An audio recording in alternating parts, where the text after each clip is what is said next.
أعوذ بالله من الشيطان الرجيم. بسم الله الرحمن الرحيم. ومصدقا لما بين يدي من التوراة ولأحل لكم بعض الذي حرم عليكم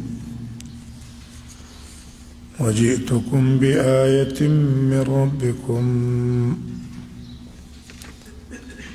فاتقوا الله وأطيعون.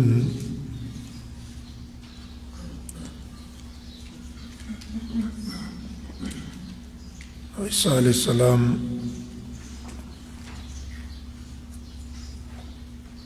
صفات او ذکر کړو، بیا د هغه معجزات، بیا قوم د هغه ذکر کو چې چاته لېږلی و، بني اسرائیلو. اوس دې آیات کې بیان دی د تبعیت د رسالت د عیسی علیه السلام. عیسی علیه السلام الله مستقل شریعت ورکړو او دا د موسی علیه السلام تابع من کل الوجوه نو ومصدقها او مصدقا عطب ده مقدر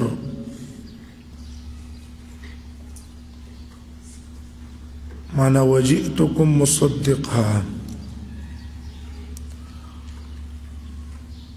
او زرا غلیم تاسو ته مصدقا تصدیق کون کے لما بین یدیا پار داغه کتاب چې زما نه مخکې دی من التورات چې تورات دی من التورات بیان دی لما بین یدیا هغه کتاب چې موسی علیه السلام ته الله زما نه مخکې ورکړی او ټول انبیا د بني اسرائیل په هغې باندې راغلي. زه هم د هغې کتاب به تصدیق کوم.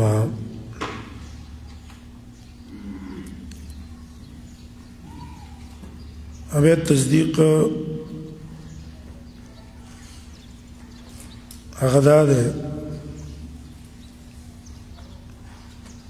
لما بین یدیا د ذکر ویلو سره دی نه چې د موسی علیه السلام او د عیسی علیه السلام په منځ کې یو نیم زر کال نه زیات فاصله تېره شوې وه، خو چونکې د دواړو په منځ کې بل کتاب نه و راغلی، دا داسې شو لکه موسی علیه السلام په کتاب پسې متصل عیسی علیه السلام راغلی او تصدیق یې دا کومه چې دې کې کوم احکام دي دا حق دي. بیا ډېر احکام د تورات باندې عیسی علیه السلام به عمل کو، انجیل کې مقصي صرف لږ لږ غونته کې احکام وو. ولأحل لكم او زه بیان کم تاسو ته حلال والی، زه حلال کم ځان ته نسبت کړی دی په اعتبار د بیان، کنی حقیقت کې حل او حرمت ته د الله کار دی. ولأحل او زه بیان کم تاسو ته حلال والی بعض الذي حرم علیکم بعضې هغه شیونه چې په تاسو په تورات کې حرام شوي په سبب د ظلم او د بغي ستاسو. په دې یهودیانو ډېر شیونه الله حلال حرام کړي په سبب د ظلم او د بغي. فبظلم من الذين هادوا حرمنا عليهم طيبات أحلت لهم عیسی علیہ السلام راغی واپس یو تغشین حلال کړو. ابي ابن كثير رحمه الله وی چې دا جمله وليحل لكم بعض الذي حرم عليكم په دې کې دلالت ته په دې خبره چې عیسی علیہ السلام بعضی احکام شرعیه د تورات منسوخ کړي وو او دا قول علماء راجح دی. نسبت د هغه قول چې هغه وی چې عیسی علیہ السلام د تورات تابعداري کوله او سره د شریعت مستقل نه و. ودلته د دې جملې مقصد دا دی وليحل لكم بعضی اشیاء دي ستاسو پکې اختلاف دی هغې په حل او په حرمت کې زه به تاسو ته رالګېږم د هغې وضاحت به درته کومه چې نه دا حلال دی په دې کې اختلاف مه کوئ او دا حرام دی په دې کې اختلاف مه کوئ.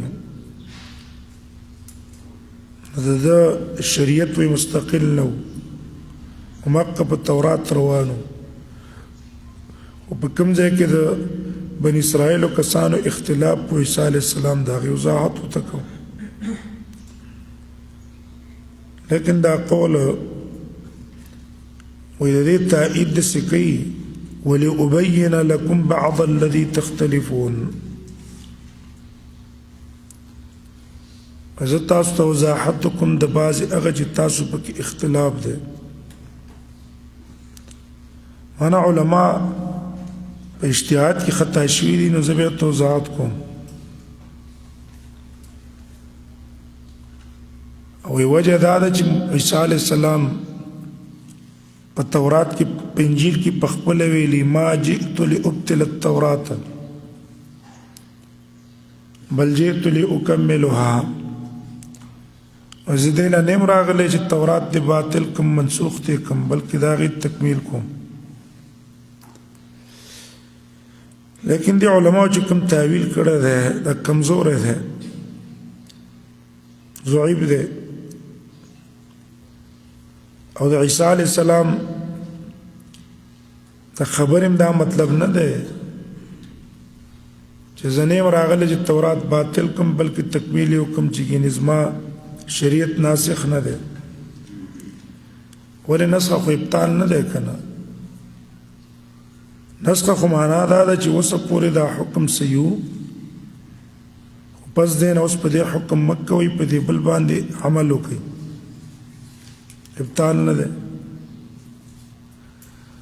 دې وجې نه دا قول راجح دی چې د عیسی علیہ السلام شریعت مستقل ډېر احکام په تورات کې یو شانو او د عیسی علیہ السلام په شریعت کې هغه منسوخ شو. مثال په طور د موسی علیہ السلام په شریعت کې د اوښ غوښه حرامه وه وازګې پې حرامې وې مایان خوړل مرغان بعضې مرغان خوړل هغه پې ناروا و. عیسی علیہ السلام ورته ویله چې دا جایز دي خورئ. وجئتکم بآیة من ربکم بعض الذي حرم علیکم تفصیل به سورة نساء کې راغلی 155 نمبر آیات کې او سورة انعام کې راغلی سورة نساء 55 نمبر آیات کې 155 فبظلم من الذين هادوا حرمنا عليهم طيبات شبيته يوصل شبيته أحلت لهم وبصد من سبيل الله كثيرا. سورة انعام كما ذكر لي حرمنا عليهم شحومكما كل ذي زفر نوک والا حیوان هغه په الله حرام کړي، وازګي په الله حرام کړي بازي. وجئتکم بآیت من ربکم، واپس په دې جمله کې تیزی ده بنی اسرائیل ته، زه د کومې خبرې ته تاسو دعوت در کوم دا قبول کړئ او راتلل کړي ما تاسو ته بآیت من ربکم، آیاتونو د رب ستاسو نه. معنا دا قسمه معجزات چې دا مخکې کوم بیان شو ښکاره دلیل دی زما په حقانیت باندې. فاتقوا الله، د الله نه ویریږئ، واطیعون، زما تابعداري وکئ. تقوا څه ده؟ فی عدم قبول ما جئتکم به، الله نه ویریږئ، هسې نه چې ما ته کوم شریعت راوړی دی او د هغې د قبلولو نه انکار وکئ. د الله نه ویریږئ، ویې منئ. او اطیعون، زما خبره ومنئ، فیما امرکم به، زه ته کوم حکم کوم هغه مو منئ، کوم شي نه منع کوم الله په امر باندې هغې نه منع شئ. دې آیات نه کوم آیات شو؟ هماغه مخکې معجزات شو. جئتکم بآیت، معنا هغه معجزات مې ته راوړي دي. دا تکرار یې ولې وکړلو؟ مخکې مې ویلو انی قد جئتکم بآیت من ربکم، او دلته بیا وایي وجئتکم بآیت من ربکم. نو امام رازی صاحب وایي دا تکرار یې ځکه وکړو چې انسان د هغه کارونه چې دی ورسره عادت وي او ډېر وخت نه کوي، د هغې پرېښودل انسان ته ګران وي.